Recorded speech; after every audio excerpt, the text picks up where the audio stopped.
രാവിലെ എണീറ്റു. ഇനിയിപ്പോൾ ഒരു ചായയൊക്കെ ഇട്ട് കുടിച്ചിട്ട് അടുത്ത പരിപാടികൾ തുടങ്ങട്ടെ. ഇന്ന് ഞങ്ങളുടെ അപ്പം വരുന്നുണ്ട് കേട്ടോ. പറഞ്ഞിട്ടതൊന്നും ഗൾഫിൽ നിന്നാണ് വരുന്നതെന്ന്. ഞങ്ങളിവിടെ എൻ്റെ വീട്ടിലും അപ്പം എറണാകുളത്തുമാണേ. അപ്പോൾ അതുകൊണ്ട് വൺസ് ഇൻ എ മന്ത് അല്ലെങ്കിൽ വൺസ് ഇൻ 2 വീക്സ് ഒക്കെയാണ് ആൾ വരുന്നത്. അപ്പോൾ അതുകൊണ്ട് അപ്പോൾ വരുന്നു എന്ന് പറയുമ്പോൾ നമുക്ക് എക്സൈറ്റ്മെൻ്റ് ആണ്. അപ്പോൾ അവരാകുമ്പോഴത്തേക്കും വരും. അപ്പോൾ നമുക്കിന്നൊരു ക്രിസ്മസ് കരോളും കൂടി ഉണ്ട് കേട്ടോ. സിറ്റി കരോൾ, അതായത് നിങ്ങൾക്ക് ചിലപ്പോൾ അറിയണ്ടായിരിക്കും, ഞങ്ങളുടെ നാട്ടിലേക്കൊക്കെ എല്ലാ പള്ളികളിൽ നിന്നും ഒരു സ്ഥലത്ത് ഒരുമിച്ച് കൂടി അവിടെ നിന്ന് കരോളായിട്ട് നിയർ ബൈ ഒരു പള്ളിയിൽ ഒരുമിച്ച് കൂടി കലാശക്കൊട്ടൊക്കെ കഴിഞ്ഞ് അങ്ങനെയാണ് ഞങ്ങൾ കരോൾ ആഘോഷിക്കുന്നത്. ഐ മീൻ കരോൾ ശരിക്കും പറഞ്ഞാൽ ഞങ്ങൾക്ക് 25-ാം തീയതി തന്നെയാണ്. പക്ഷേ ഇന്ന് നേരത്തെ നമ്മൾ സിറ്റി കരോൾ എന്ന് പറഞ്ഞിട്ട് കുട്ടികളെല്ലാവരും ഉണ്ടാവും, പള്ളിയിൽ നിന്നുള്ള എല്ലാ ആൾക്കാരൊക്കെ ഉണ്ടാവും. അങ്ങനെ നമുക്കൊന്ന് കാണാൻ പോകണമെന്നുണ്ട്. കഴിഞ്ഞ വർഷം നമ്മൾ പോയിട്ടുണ്ടായിരുന്നു. അപ്പോൾ നമ്മുടെ മക്കൾക്ക് ഏകദേശം 7 മാസമാണെന്ന് തോന്നുന്നു, 7 മാസമായിട്ടും ഉണ്ടായിരുന്നുള്ളൂ. അപ്പോൾ അതുകൊണ്ട് അവരത്ര ഒരു എക്സൈറ്റഡ് ആയിരുന്നില്ല. അപ്പോൾ ഈ പ്രാവശ്യം ഒന്ന് കൊണ്ടുപോയി നോക്കണം എത്രത്തോളം അവർക്ക് ഇഷ്ടമാണ് എന്നുള്ളത്. അപ്പോൾ അതൊക്കെ അപ്പോൾ വന്നിട്ട് വേണം ഞങ്ങൾക്ക് പോകാനായിട്ട്. അപ്പം ഇനി ചായ കുടിച്ചിട്ടാകാം ബാക്കി പരിപാടികളൊക്കെ. ചായ ഇട്ടു കുടിക്കാൻ പോവാണ്. പിള്ളേരെ ചായയും കാപ്പിയൊന്നും അങ്ങനെ ശീലിപ്പിക്കാറില്ല. പക്ഷെ ഞങ്ങൾ കുടിക്കുമ്പോൾ ഇടയ്ക്ക് ഞങ്ങളുടെ കൂടെ വന്ന് ഒരു സിപ്പൊക്കെ എടുക്കും കേട്ടോ. അപ്പോൾ മക്കളിപ്പോൾ ജസ്റ്റ് ഉറങ്ങിയിട്ടുള്ളൂ. അപ്പോൾ ഇനി വേണം ബാക്കി കാര്യങ്ങളൊക്കെ ചെയ്യാനായിട്ട്. അമ്മ അടുക്കളയിലേക്ക് ഓൾറെഡി പോയി കഴിഞ്ഞു. ഞാനും പുറകെ ഓടട്ടെ. ക്ലീനിങ് കുക്കിംഗ് ഒക്കെ ബാക്കിയാണ്. അപ്പോൾ വേഗം ചെയ്തിട്ട് വേണം വൈകുന്നേരത്തെ പരിപാടിക്ക് ഇറങ്ങാനായിട്ട്. അമ്മ ഫോണിൽ നല്ല കാര്യമായിട്ട് സംസാരിക്കുന്നുണ്ട്, ഒന്നും കേൾക്കണ്ടായിരുന്നില്ല കേട്ടോ. അപ്പോൾ ഞാൻ എന്നാ പറയണതെന്ന് വെച്ചാൽ വേഗം പണി തീർക്കട്ടെ എന്ന്. നന്നു നല്ല ഉറക്കമായി, നിവി ഉറക്കമായിട്ടുണ്ട്. ഞാൻ നന്നുവിനെയും കൊണ്ട് ഉറങ്ങാൻ പോകുന്നു, അമ്മ നിവിനെയും കൊണ്ട് പോയായിരുന്നു. ഇപ്പോൾ രണ്ടുപേരും നല്ല ഉറക്കമായിട്ടുണ്ട്. ഇനിയിപ്പോൾ അടുത്ത പരിപാടികൾ, അതായത് ക്ലീനിങ് ഞാൻ ഏറ്റെടുക്കാം. അമ്മ ഓൾറെഡി കിച്ചണിൽ കയറി കഴിഞ്ഞു. ഇപ്പം പണി ആരംഭിക്കാം. വീഡിയോയിൽ ഓടിയിടുന്ന പണിയാണ് കേട്ടോ, ഇതുപോലെ തന്നെയാണ് കേട്ടോ. കുറച്ച് സമയം ഉറങ്ങുള്ളൂ, ഏകദേശം 1.5 അല്ലെങ്കിൽ 2 മണിക്കൂർ ഏറ്റവും കൂടിയല്ല, അത്രയാണ് ഉറങ്ങുള്ളൂ. അപ്പോൾ ആ സമയം കൊണ്ട് നമ്മളെല്ലാം തീർക്കണം. അപ്പോൾ അതുകൊണ്ട് ഇതിലും സ്പീഡിലാണ് എല്ലാ ദിവസങ്ങളിലും ഇവിടുത്തെ കാര്യങ്ങൾ ഓടുന്നത് കേട്ടോ. ഇന്നാണ് ആദ്യമായിട്ട് ഇതൊക്കെ ഞാൻ വീഡിയോ എടുക്കാൻ വേണ്ടി ഫോൺ ഇവിടെ വെച്ചിട്ട് ഇതൊക്കെ ചെയ്യുന്നത്. ഈ പിള്ളേരുടെ ഉറക്കം എന്ന് പറയുന്നത് ഓരോ ദിവസം ഓരോ പോലെയാണല്ലേ. നിങ്ങൾക്ക് അനുഭവം ഉണ്ടോ എന്നൊന്ന് പറയണം കേട്ടോ.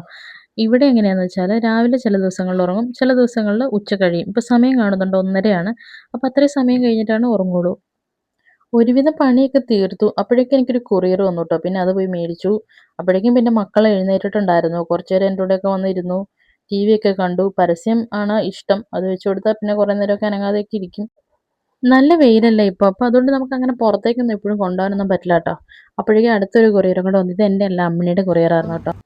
ഫൈനലി ഞങ്ങൾ രാവിലെ തൊട്ട് വെയിറ്റ് ചെയ്തിരുന്ന ആളെത്തിട്ടോ. പിള്ളേർ നോക്കിയിരിക്കുമായിരുന്നു. ഇതിപ്പോൾ സമയം ഏകദേശം 6-6:30 ആയിട്ടുണ്ട് കേട്ടോ. അപ്പോഴേക്കും വീട്ടിൽ നിന്ന് അച്ഛനും അമ്മയൊക്കെ കരോളിന് പോയിട്ടുണ്ടായിരുന്നു. ഞാനും മക്കളും പിന്നെ നമ്മുടെ ഒരു കസിൻ ഉണ്ടായിരുന്നു, അവളും മാത്രമേ ഉള്ളൂ ഇവിടെ. ഇനി കുറച്ച് നേരത്തേക്ക് അപ്പടി വിശേഷം പറച്ചിൽ തന്നെയായിരിക്കും കേട്ടോ. വന്നു കഴിഞ്ഞ് ഇങ്ങനെയാണ് കുറച്ച് സമയത്തേക്ക് ഇനി ഇവിടെ ഉണ്ടായ കാര്യങ്ങളൊക്കെ പറഞ്ഞു കേൾപ്പിക്കണം, എന്നാലാണ് അവർക്കൊരു സമാധാനമാവുള്ളൂ.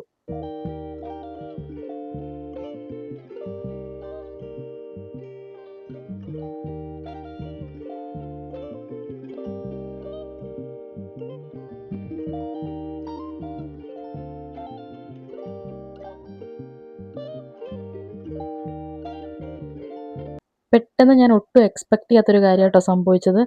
അഖിലൊരു ട്രൈപ്പോഡ് വാങ്ങിക്കൊണ്ട് വന്നിട്ടുണ്ടായിരുന്നു. എനിക്കുണ്ടായ സന്തോഷം എൻ്റെ മുഖത്ത് വരുന്നുണ്ടോയെന്ന് അറിയത്തില്ല, പക്ഷേ ഭയങ്കര സന്തോഷമായിരുന്നു കേട്ടോ.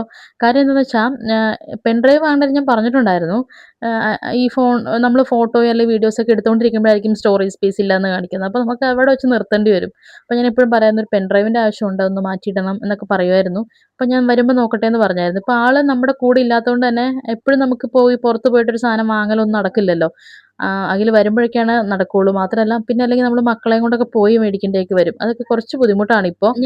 ഞാൻ പുതിയതായിട്ടൊരു കാര്യം ചെയ്യുന്നത് കൊണ്ട് തന്നെ ഞാൻ ഒരുപാട് വീഡിയോസ് കാണും. അപ്പോൾ അതിലൊക്കെ കണ്ടിട്ടുണ്ട് ക്യാമറ വെക്കേണ്ട രീതി, അല്ലെങ്കിൽ വീഡിയോ എടുക്കേണ്ട രീതിയൊക്കെ കണ്ടിട്ടുണ്ട്.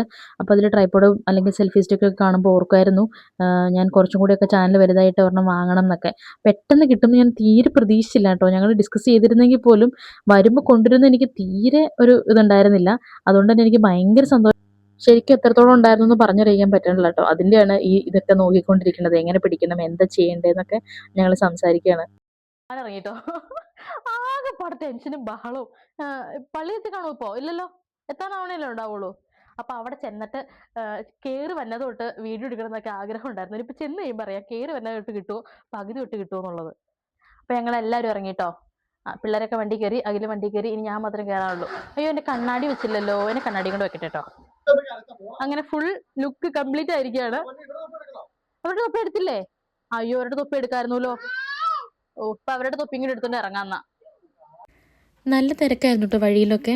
പല പള്ളികളിൽ നിന്ന് വരുന്നവരായതുകൊണ്ട് തന്നെ അധികം ആളുകളുണ്ടായിരുന്നു. കഴിഞ്ഞ വർഷത്തേതിലും കൂടുതൽ ആളുകളുണ്ടെന്നാണ് എനിക്ക് തോന്നിയത്. നമ്മുടെ വീട്ടിൽ നിന്ന് 5 മിനിറ്റ് അല്ലെങ്കിൽ ഏറ്റവും കൂടുതൽ 10 മിനിറ്റ് ഉള്ളൂ കേട്ടോ പള്ളിയിലേക്ക്. പക്ഷെ നമ്മൾ ഒരുപാട് സമയം എടുത്തിട്ടാണ് പള്ളിയിൽ എത്തിയത്. ഇങ്ങനെ ബ്ലോക്കായിരുന്നു, ഇങ്ങനെ ഫുൾ ഇങ്ങനെ നിന്നാണ് പോയത്. ഓൾമോസ്റ്റ് എല്ലാവരും തന്നെ റെഡ് ആൻഡ് വൈറ്റ് കോംബോ പിടിക്കാൻ പരിശ്രമിച്ചിട്ടുള്ള പോലെ തോന്നി കേട്ടോ. കുട്ടികളാണെങ്കിലും വലിയവരാണെങ്കിലും ശരി, എല്ലാവരും ഏകദേശം ഒരു കളർ കോംബോയിലായിരുന്നു വന്നിട്ടുണ്ടായിരുന്നത്, കാണാൻ വന്നവരുൾപ്പെടെ കേട്ടോ. കഴിഞ്ഞ വർഷം കുട്ടികളുടെ പ്രോഗ്രാംസ് ഒക്കെ ഉണ്ടായിരുന്നു കേട്ടോ. ഇപ്രാവശ്യം പക്ഷെ പ്രോഗ്രാംസ് ഒന്നും ഉണ്ടായിരുന്നില്ല. പള്ളിയുടെ അടുത്തേക്കൊന്നും നമുക്ക് അങ്ങനെ ചെന്ന് നിൽക്കാനുള്ള വണ്ടിയൊന്നും പാർക്ക് ചെയ്യാനുള്ള സ്ഥലം ഉണ്ടായിരുന്നില്ല കേട്ടോ. അത്രയ്ക്ക് തിരക്കായിരുന്നു. നമ്മൾ കുറച്ച് അകലെയാണ് വണ്ടി ഇട്ടിരുന്നത്. എന്നിട്ട് അവിടെ നിന്ന് നമ്മൾ ഇറങ്ങി നടന്നാണ് പള്ളിയിലോട്ട് പോകുന്നത്. ഈ പള്ളിയിലാണ് അത് അവസാനിക്കുന്നത്. എല്ലാ പള്ളിയിൽ നിന്നുള്ള ആളുകളും ബാൻഡ് സെറ്റും പാട്ടും എല്ലാം വന്ന് ഇവിടെ കലാശക്കൊട്ട് കൊട്ടി തീരുവാണ് ചെയ്യണത്. അപ്പൊ അതിന്റെയാണ് കേട്ടോ ഇപ്പൊ വിഷ്വൽസ് കണ്ടുകൊണ്ടിരിക്കുന്നത്.